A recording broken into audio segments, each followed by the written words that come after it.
This is hashtag history episode 165. I'm Rachel. And I'm Leah.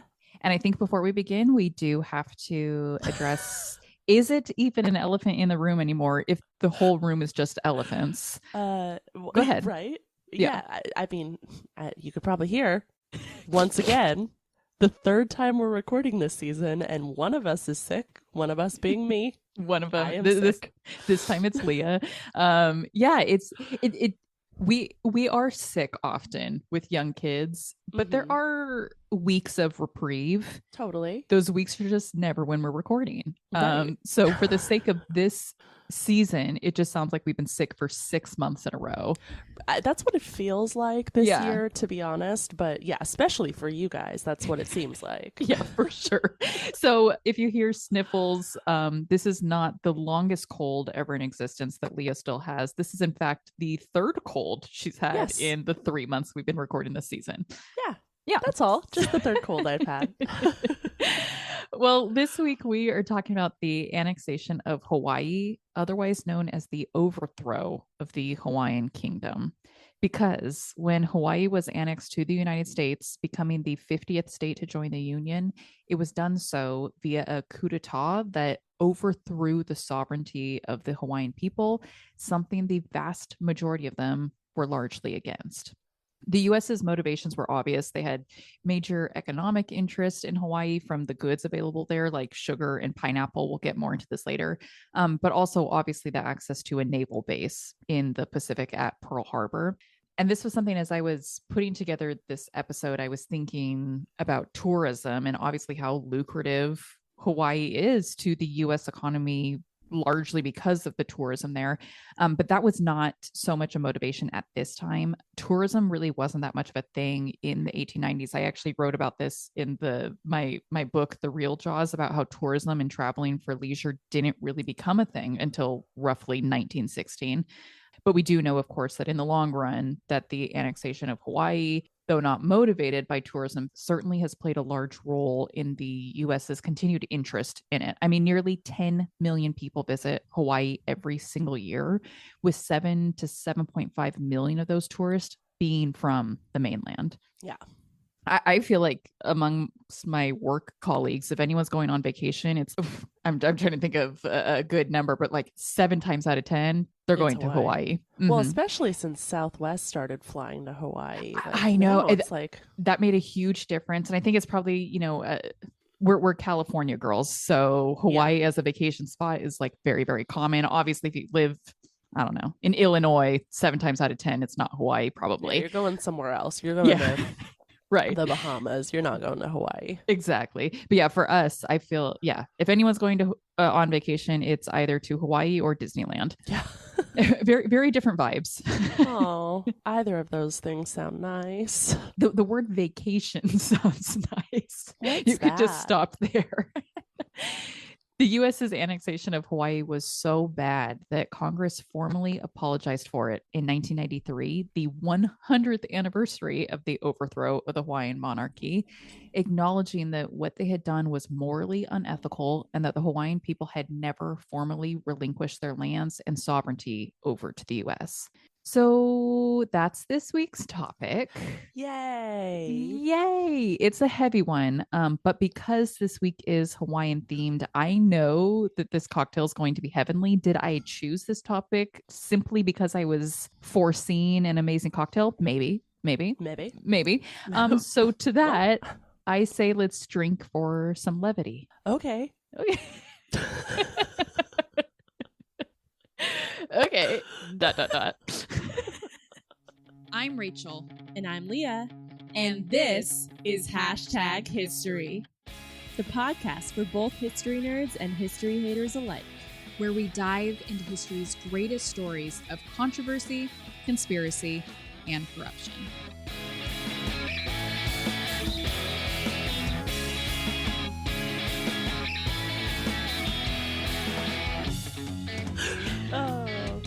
Okay, thank you again to friend of the pod and friend of my parents, Elizabeth DeMario, who also just became a patron. I know this last week. Yeah. I know. So thoughtful. Speaking of which, Beth, this episode's going to come out several weeks after you graciously became a patron, but I need your mailing address. So if you could send that to me, that would be great. And if she doesn't get it to you, I could probably get it to you for her. I did consider texting you too. I shot her a text over Patreon. So if I don't hear back from her within the next few weeks, I'll just hit you up. I think they're on my wedding and Christmas card mailing list. So anyways, your gracious sponsorship is bringing good taste to our mouths and making the darkness that surrounds us in this current day and age a little brighter. So thank you, Beth. We appreciate you. Thank you, Beth. No pressure, but this sponsorship is going a very long ways. Oh, okay. Today, in honor of our Hawaiian topic, I was really trying to avoid doing something like whitewashed, like a whitewashed commercialized version of a Hawaiian cocktail, because I feel like as we dig into this episode, and as you already kind of outlined, we're probably going to be talking all about the harm us whiteys have done to the Hawaiian people.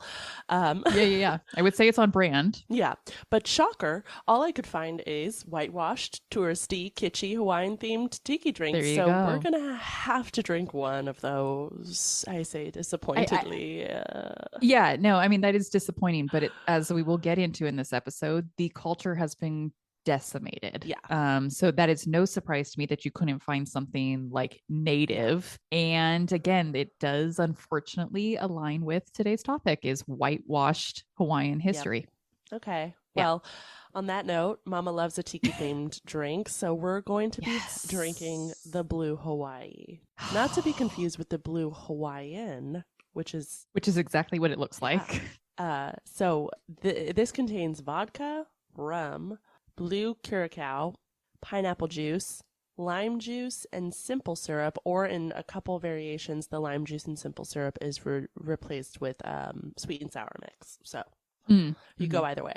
Really easy. You combine all those into a shaker. You shake them with ice, and then you pour them into a hurricane glass, except I did a half version because, Oh, that was smart. My immune system is already. And this isn't the only episode we're recording today, and it does have two and a half liquors in it. But I mean, you go hard, girl. I mean, I didn't even consider a half as an option. All right, cheers. As lovely as I anticipated. Can you taste it with your nose all stuffed up? I actually can. The pineapple is coming through beautifully. This tastes a lot like something we've had in the past. Or maybe it just tastes a lot like every tiki drink there is. That's the thing. Every tiki drink is essentially the same. A lot of tiki drinks have orgeat. This one didn't because I didn't want to buy orgeat. I appreciate that. I don't have it either. But I mean, they're all like pineapple juice or like guava juice and either rum or vodka, or in this case, both. So 50% booze, 50% sugar. And on that note, this gets it's getting a 9.5 for me. It's my fault that it's not any higher. I wish that I had a hurricane glass and something to make it look prettier. The looks of it are like fine. You all will see on Instagram. It is not a beautiful cocktail photo. It just looks like a blue drink. It's just a blue drink in a very short little glass.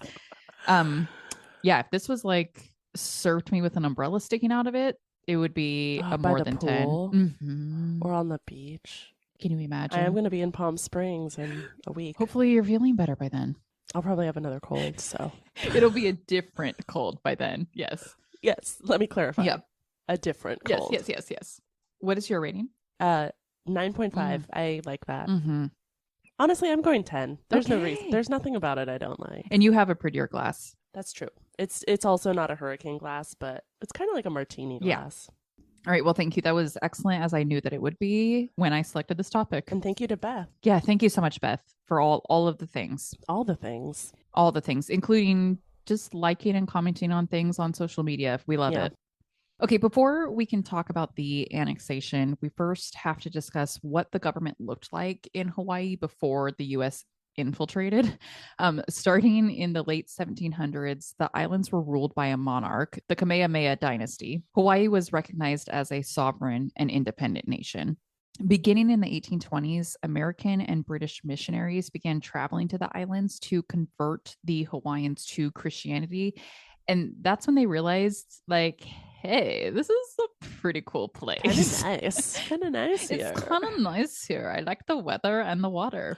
Most specifically, what they noticed, of course, was not the beautiful volcanoes and beaches. No, what they noticed was the climate of the islands and that they were ideal for sugar plantations. By the 1850s, there were sugar plantations on each of the 4 main islands, and sugar became a major export for Hawaii. Several American born merchants moved to Hawaii to lease land for their own sugar plantations there. This led to some conflicts. Hawaiians obviously growing concerned about potentially losing their land, and Americans getting frustrated with taxes and tariffs when their plantations were contributing so much to Hawaii's economy. And so conversations about annexation began. These were quickly halted, however, because, well, both because Hawaii was like, hell no, and also because of the American Civil War that broke out shortly thereafter. The closest that the 2 nations got to some sort of agreement was the Reciprocity Agreement of 1875, which was a free trade agreement between the U.S. and the Kingdom of Hawaii, which allowed for Hawaiian sugar and other products to enter the U.S. duty-free. It also made it so that Hawaii could not lease land to any other foreign power other than the U.S., leading to, I saw the grimace on your face, leading to a monopoly where 99% of the Hawaiian sugar market was exported to the U.S. Ooh, I know why they would agree to that, but also, like, why would you agree to that? Yeah, I hate saying this because it sounds victim blamey, right? But like allowing the opportunity to be dependent upon one nation. But obviously there were a lot of economic advantages to that. But of course, as we will very shortly see, a lot of disadvantages as well. In a later extension of this treaty, the U.S. was able to gain control of Paloa, also known as Pearl Harbor, which was obviously a great asset to the U.S. as it allowed for the U.S. to have a naval base in the Pacific, something that was militaristically advantageous. As you can imagine, all of these trade deals put a sour taste in the mouths of many Hawaiians who were fearful that the more and more control the U.S. asserted, the sooner the kingdom was to become an American state. One Hawaiian legislator warned that the reciprocity treatment would end up turning into, quote, a nation snatching treaty, unquote. And he wasn't wrong. But also, as you can imagine, as we've already kind of said, Hawaii was placed in this kind of relatively impossible position. The decision to allow Americans such a monopoly on their sugar production was extremely beneficial to the Hawaiian economy. After that trade deal was met, the reciprocity agreement we just talked about, exported products from Hawaii to the U.S. increased by 722%, making more than 13 million, or the equivalent of nearly $600 million in today's money for the Hawaiian economy. Yep. We kind of actually, I was just thinking, we talked about that in your Newsies episode about the humanity that exists around just trying to survive. Yeah. And how like principles and morals can only go so far when it comes down to having enough money to feed your family. Yeah, absolutely. Yeah. Like sometimes compromises have to be made if it means getting by. Yeah. As a result, by 1887, white landowners and missionaries had taken over so much of Hawaii that Hawaiian values and culture and tradition suffered. The Hawaiian language was no longer spoken in many areas, and politics and society were all but overruled by the white Americans and Europeans that had come to the island. This culminated in July of that year when a militia of non-native businessmen forced King Kalakaua under duress and threat of assassination to sign a new constitution known as the Bayonet Constitution for the manner in which it was forced upon the king. Oof. Yeah, this constitution essentially stripped the king of much of his power and disenfranchised 2/3 of the native Hawaiian and immigrant population by making it so that only owners with property valued at a certain amount or individuals making a certain annual income were allowed to vote. This, of course, resulted in the major voting demographic now being the white foreign plantation owners.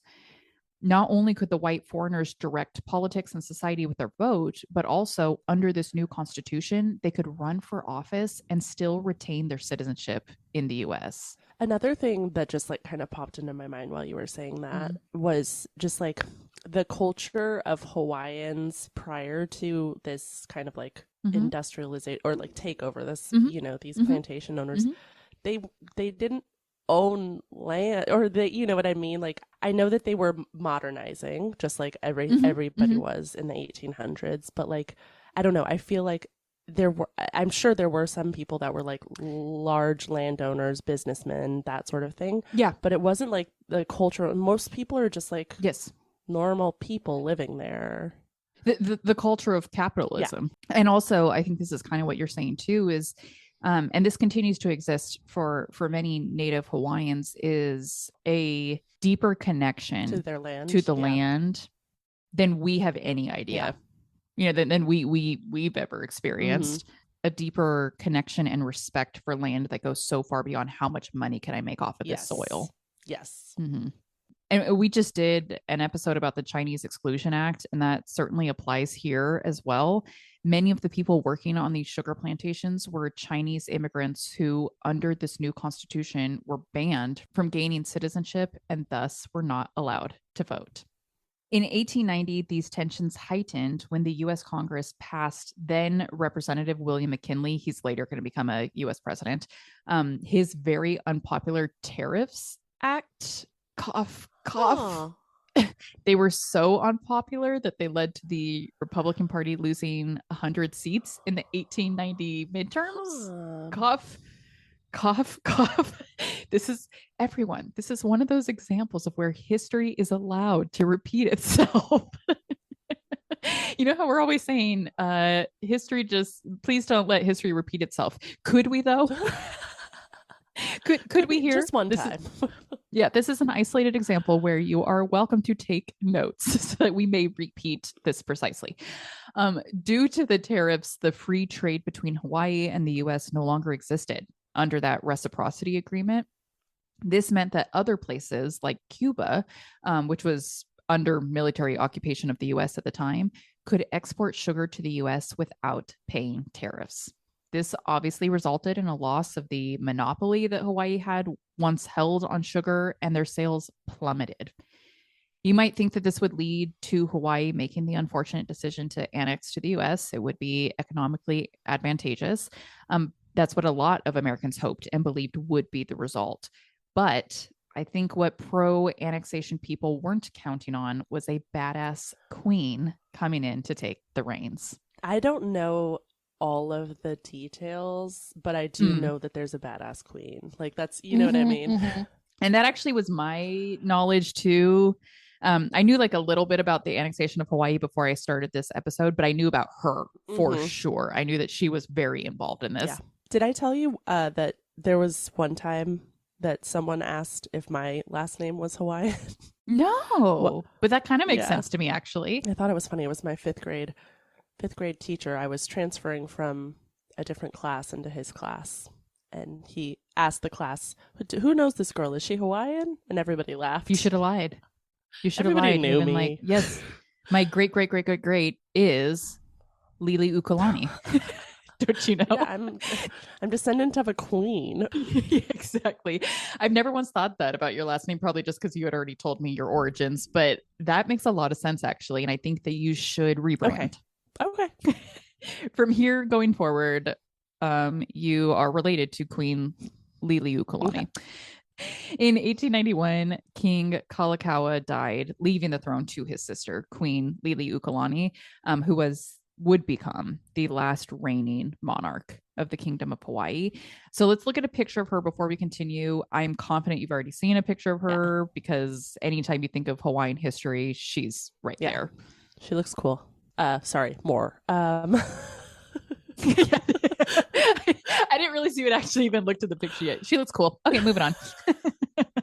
No, she is very much wearing like what I think of as more like Western garb, and she was yeah, because like I said, even without all of this happening, everywhere was modernizing at this time, right? But yeah, no, she's really pretty. She's like, I think she's pretty. Her hair is on point. Love it. Want to do my hair like that. Yes, especially the little butterfly There's a clip, butterfly right? clip in her Isn't hair. that beautiful? Yeah. Yeah, no. But she also looks like she could kick your ass. Yeah, she's not taking any of your shit. She could kick your ass. And I don't know who you are, but she could kick your ass. Whoever she does not like. Yeah, look out. You are the you, and she's going to kick your ass. For a brief moment in time, that will be America.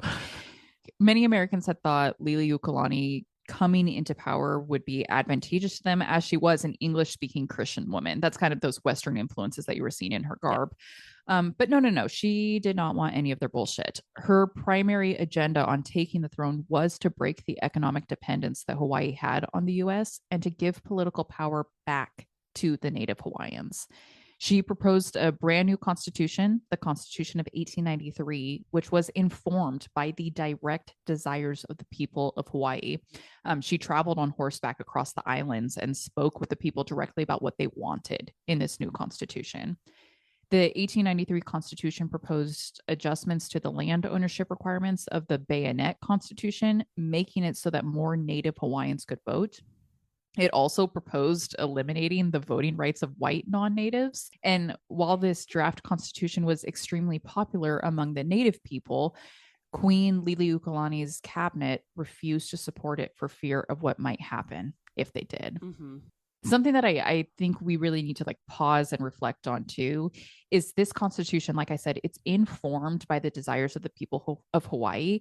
They're telling her, even if it means struggling financially, even if it means letting go of the economic advantages we've had in partnering with the states, we would rather have that than anything else, than lose our sovereignty, lose our culture. Well, and I understand that the nation as a whole is benefiting economically from this relationship with the U.S. Mm-hmm. Are the individual people... Right. So much. Right. How much is that trickling to Hawaiians versus these white plantation owners? Yeah. So totally. So to me, there's a part of me that like, I don't know. I feel like they're probably thinking like, is it gonna get worse? Yeah. Like what? Yeah. What direct difference does it make to me and my family? Yeah. And you know, like I said, her cabinet, while they recognized that this is what the people wanted, they refused to accept this new constitution because they feared what could happen if they did. And they had good reason to fear. On January 17th, 1893, a group of non-natives, mostly U.S. businessmen and politicians, that called themselves the Committee of Safety, spit out my water in laughter, formed a coup to overthrow the queen. That is a sentence. The Committee of Safety formed a coup to overthrow the queen, obviously. Makes sense. Tracks. Yeah, it makes sense. This committee had the support of the U.S. government, with the U.S. Minister to Hawaii, John L. Stevens, landing an American warship, the USS Boston, on the Hawaiian shores as reinforcement if needed. The queen, obviously fearing that this was going to result in a bloody invasion, which would end up harming the lives of native Hawaiians, abdicated the throne right away. She was kept under house arrest at the Iolani Palace and told her supporters not to engage for fear of loss of lives. The government takeover was largely bloodless, with no formal military conflicts, but various informal rebellions leading up to the coup ultimately resulted in the deaths of more than 100 people.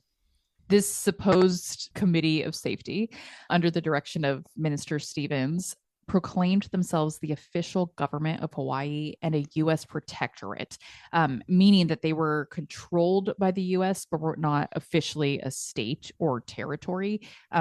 Statehood or becoming a territory, those things can only be achieved by a formal treaty of annexation approved by the Senate. And the only reason why this did not happen, why they didn't, stretch all the way to this step, was because the president of the United States at the time, Benjamin Harris, who was fully supportive of the annexation of Hawaii, was replaced by Grover Cleveland, who withdrew the treaty. Cleveland was a staunch opponent of the annexation of Hawaii. He was one of those true America first, make America great again guys who not only prioritized American internal, I'm trying not to laugh at myself, who not only prioritized American internal interest over external conquest, but he also felt it was hugely immoral and improper of the US to violate someone else's land in such a way. It's kind of none of our business. Weird. It's kind of none of our business. Just like today when I was cleaning our curtains, our curtains that hang over our sliding glass door. And my girls love to run behind there and hide. So the backside of it is covered with yogurt, just like yogurt fingers. Nice. Anyway, so I was cleaning the front side, the outward facing one. And I was thinking to myself, it's none of my business what the backside looks like, right? That's none of my business. You don't see it. It's not my corner. Yeah. I don't care. So anyway, similarly to how the yogurt stains on my backside of my curtains are not our business. Hawaii was also not the US's business. And Grover agreed with you. Cleveland would have been like, yeah, don't look at the yogurt. In fact, Cleveland was so opposed to what non-natives had done in Hawaii that upon becoming president, he condemned U.S. Minister Stevens for acting without authorization in his overthrow of the Queen. He even opened a full-on investigation into the U.S.'s role in the matter and sought to return the Hawaiian Queen to her throne. Nice. I know. But get ready. The special investigator he appointed to the case, James Blount, found in his official Blount Commission report that Liliuokalani had been illegally overthrown and ordered for the American flag to be lowered from Hawaiian government buildings. But we know that this didn't happen. And in fact, surprise, surprise, a Senate Committee on Foreign Relations took it upon themselves to conduct their own investigation into the overthrow of Queen Liliuokalani.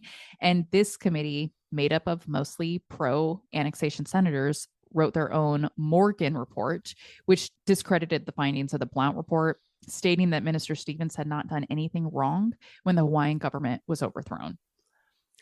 How could you argue that? I mean, do you want me to... No, I don't need you to. No, that was more of a rhetorical do you want me to question. tell you what the report said? But no, I definitely acknowledge your point that, like, how could you possibly look at the overthrow of a sovereign nation with rose-colored glasses? But they and did. say that you did nothing wrong. Okay. The insurrectionists on January 6th were not insurrectionists. They were just, patriots. Family, Yeah. mom and dad just strolling down the street in DC. Yeah. Yeah. Anyway, this report and this report and this report, this investigation, the back and forth of it all stalled things further. And the president wasn't alone in his anti-annexation views. In fact, there were many, many Americans that agreed that annexing Hawaii was against American morals and values. Many Americans felt that they could continue to have a healthy trade and military-based relationship with Hawaii without officially making them a U.S. state.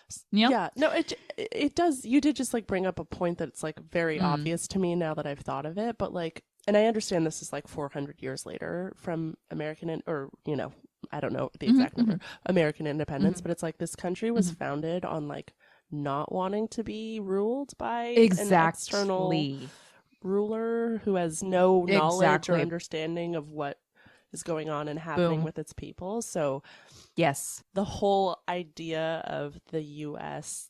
going and annexing or doing overtaking territories and all that sort of stuff throughout its history is really, really odd. Anti-American. And actually, I'm glad that you said that, because that was a lot of Cleveland's justification for his positioning was this is quite literally anti-American. Can we just mind our own business? This is the antithesis of who we are. Yep. We're minding our own business. We have a history of demanding and declaring independence from a foreign nation that is, like you said, not involved in the day-to-day. That's who we are. It is who we are. And yet the hypocrisy. Yeah. And I do have to mention, so while Cleveland is 100% on board with what we just said, and there's many, many Americans that are too. There's many Americans that recognize the hypocrisy and think that we can continue this healthy and advantageous relationship with Hawaii without annexing them. We do also have to, of course, consider the other more vile reasons why some Americans did not want to annex Hawaii, which, of course, had nothing to do with values and morals, but rather had everything to do with Man, no, it's money, the other. daddy. It's actually not money, Oh. believe it or not. It is one of the other foundations of American history. Military. Keep Oh my going. God. We have three: money, military, and racism. Oh yes, racism. They can't. But of course, they can't possibly manage to rule themselves. These are the people that don't want to annex. These are people that don't want to annex Hawaii, okay. but not for the moral reasons. They have another reason, and that reason would, of course, be racism. And do I need to have people guess racism specifically against a particular ethnic group? Asians, of course. As I talked about briefly earlier, Hawaii saw a huge influx of Chinese and Japanese immigrants as the sugar industry there was booming. As a result of this, they actually became the second and third largest ethnic groups on the islands. Many Americans feared that if Hawaii officially became a U.S. state, this might open a pathway for Asian immigrants to become citizens. And we just simply could not have that. No, unacceptable. When we eventually get to the official annexation treaty of Hawaii, spoiler alert, Hawaii is going to be annexed and become the 50th state in the Union. This treaty would include a whole section in it in which Asians were specifically excluded from citizenship and therefore political power. Isn't it so crazy how you can be on the right side of history, but for the wrong reason? Yeah. They're like, we also don't want to annex Hawaii, but it's not because we're good people. No, we're just racists, bigots. Yeah. And that's one of the, it's like you end up going to a meeting of like anti-annexation and you think you're in like common company and you get talking to the dude next to you, you're like, we have nothing in common. In the years that the Queen was in this weird limbo, she wrote a letter to the U.S. Congress declaring her position and the position of the majority of Hawaiians. Would you be okay with reading it, Leah? I know we have sniffly nose. Yeah, I'll try. I also have a picture of it that I want you to look at just to see the declaration, but then I have it typed out as well so you can read it a bit more legibly. Okay, so the declaration was very clearly written on a typewriter, which I love, and then signed. Yeah. Okay, I'm ready to read. Forgive me if I need to catch my breath halfway through. I, Liliukulani, by the grace of God and under the Constitution of the Hawaiian Kingdom, Queen, do hereby solemnly protest against any and all acts done against myself and the constitutional government of the Hawaiian Kingdom by certain persons claiming to have established a provisional government of and for this kingdom. That I yield to the superior force of the United States of America, whose minister, His Excellency John L. Stevens, has caused United States troops to be landed at Honolulu and declared that he would support the provisional government. Now, to avoid any collision of armed forces and perhaps the loss of life, I do this under protest and impelled by said force yield my authority until such time as the government of the United States shall, upon facts being presented to it, undo the action of its representatives and reinstate me in the authority which I claim as the constitutional sovereign of the Hawaiian Islands. I will say, even without a cold, that was a very long sentence, and you did that all in one breath, and it was really impressive. That whole last piece she read was one sentence. I'm lightheaded. Please give us a moment. She needs to take a break. Along with this letter, the Queen also included a resolution and a petition signed by more than 21,000 people. That's more than half the native population, stating that they did not want to be annexed by the United States. Things did stall as a result of this. But then U.S. President Grover Cleveland was succeeded by William McKinley. Mm-hmm. McKinley, whom we've already talked about briefly when he was a representative and had his unpopular tariff plan passed, he was very pro-annexation and brought an annexation treaty before the Senate twice, both of which times it failed. But then came the Spanish-American War of 1898. McKinley insisted to Congress that annexing Hawaii was imperative to winning the war. McKinley was obviously persuasive because this time the annexation passed with overwhelming numbers. The House passed the resolution by a vote of 209 to 91, and the Senate passed it by a vote of 42 to 21. During the official annexation ceremony held in Hawaii, hardly any native Hawaiians attended, and Lili Ukalani's niece was quoted as saying of the event, quote, "When the news of the annexation came, it was bitterer than death to me. It was bad enough to lose the throne, but it was infinitely worse to have the flag go down," unquote. For at this ceremony, the Hawaiian flag was flown for the last time and replaced with the US flag. The Hawaiian flag wouldn't reemerge until after Hawaii became a territory and then later an official state. So the flag for the state of Hawaii that we see now is very similar, if not almost identical, to the flag that used to be flown there. But for a period of Hawaiian history, the Hawaiian flag was not flown at all and was instead replaced with an American flag. I wouldn't be surprised if that was like, if it was kind of not allowed to be flown for a while. It was not allowed to be flown. Exactly. And actually, we're going to talk about other pieces of Hawaiian culture that were quite literally banned. Why? We're going to talk about that shortly. Why? The thing that's most sad to me is the loss of the culture. How, yeah. And we'll talk about more in a little bit, kind of the long-term effects of this. How sad is it that you had difficulty finding a native Hawaiian cocktail? Yeah. I mean, that's like a stupid, meaningless example. Yeah. But that's an example. Mm-hmm. Why was it so hard? Yeah. Because their culture has been decimated and continues to be. But again, we'll get to that shortly. Yeah, so that Hawaiian flag wouldn't reemerge until Hawaii became a territory, and then later when it became an official state. Through this annexation process that happened with the Senate approving the treaty, Hawaii was annexed as a territory. It didn't actually become an official state until 1959. And then by 1959, it's really no surprise that Hawaii, by and large, themselves voted to become an official state. Obviously, if they're going to be under the control of the U.S., they might as well have representation and equal voting powers, right? Yeah.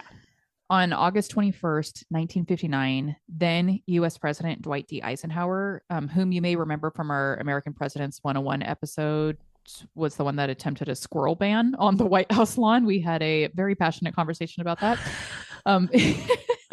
I don't recall. Well, I just did my listen through the final edits of that episode, and I have to say we were impassioned. That was maybe half of the episode was talking about this squirrel ban. So definitely go back and listen to that. The Squirrel King, the Squirrel President, Dwight D. Eisenhower, was the one that officially signed a proclamation that admitted Hawaii as the 50th state to the Union. Throughout this entire process, it is no surprise that native Hawaiian culture was decimated. The Hawaiian language and other cultural aspects, such as the hula, were banned. So things that we think when we think of Hawaiian culture, you think of hula dancing oftentimes, right? For a large period of their history, it was banned. It wasn't until the 1970s that a resurgence of the language and traditions returned, but certainly not without damage. A lot of this cultural decline has been the result of tourism. Hawaii is stunning. There's a reason that more than 10 million people visit the islands every single year. And so while tourism now is Hawaii's largest industry, visiting Hawaii comes with a lot of controversy. Many native Hawaiians do not like tourists for a variety of reasons. Things that tourists bring with them that lead to several issues like environmental damages, things like waste and pollution. Tourists drive up housing costs as vacation rentals replace local housing and property values are driven up by outside investors. And this goes to what we were saying when we did the cocktail segment. The Hawaiian culture has been commercialized and the culture itself has become a form of entertainment for many, seen more as like a fantasy rather than a real culture and community. Tourism leads to overcrowding and congestion. And most of all, tourism reminds native Hawaiians about their upsetting, heartbreaking past in which their beautiful islands were stripped away from them illegally. And that's not just me saying that the annexation was illegal. In 1993, on the 100th anniversary of the overthrow of the Hawaiian Kingdom, President Bill Clinton passed a formal apology resolution in which the U.S. formally acknowledged that they did steal Hawaii illegally. So anyway, everyone enjoy your upcoming Hawaiian vacations. This is one of those that I feel very conflicted. Well, and here's something too. I think you mentioned like appreciating the culture, the authentic culture of Hawaii versus like this commercialized like whatever version of it. I think if you go with the intention of appreciating the culture, like the actual authentic culture, and respect for its people, respect for, you know, like the places you're going, the land and the ocean. That's I mean, that's okay. I think that's great. And also acknowledging like, I'm contributing to the problem. You know what I mean? Like, there's some problematic aspects to this. And I think that adds a whole nother layer to the controversy, is that while you're contributing to it by being a tourist there, they survive on it now. Exactly. That is their largest industry. Like when the Maui fires happened and like it decimated their tourism for a while, I think it's getting back up now and becoming better again. Like that infrastructure, that community, they were desperate. Like they desperate for people to come. Hawaii was one of the places that struggled the most during COVID because they had to shut down these little flip-flop shops that tourists flood to, right? When you need a quick pair of flip-flops to run down to the beach, places like that, buying sunglasses and flip-flops and whatnot, those places had to shut down during COVID because those places are really lucrative during normal times. Restaurants and like are resorts. You contribute to the problem by touring there, but also you stimulate the economy that they depend on because of the overthrow. So good luck wrestling with that. Next time you're planning your next Hawaiian vacation, think of us. You're welcome. We hope we ruined it for you. I'm kidding. But probably did. Thank you all so much for listening to this episode of #History. We will share the pictures that we discussed on the episode to our Instagram. All sources used to put together the episode can be found on our website at #history-pod.com. A special thank you to my husband, Alex, for editing the podcast and cutting out every time that I said Lili Ukulani incorrectly. You're the best. You're the best. Subscribe to us on whatever podcast platform you use. Share about us with your family and friends, and then give us a rate and review. And be sure to check us out on Instagram. We are at #history_podcast. And huge shout out to Rachel, who runs our Instagram and does an amazing job at it. Oh, it's my pleasure. In fact, I hold back. She lives for it, guys. I hold back oftentimes. I actually thought what you were about to say was to include a little plug for our merchandise, which we don't do often enough. I think we have really cute merchandise. You repost some of it sometimes and I'm like, oh yeah, I know. We have like very cute merchandise, so be sure to check that out. That is a big way to support us and keep what we do going. You can also join our Patreon for as little as $1 a month. You can help support our books and booze supply. This is a place where you can just support the podcast, and in exchange for your support, you will receive an automatic 15% off all merchandise, and we mail you cards and stickers if we have your mailing address, Beth. Thank you. Thanks. Okay, bye.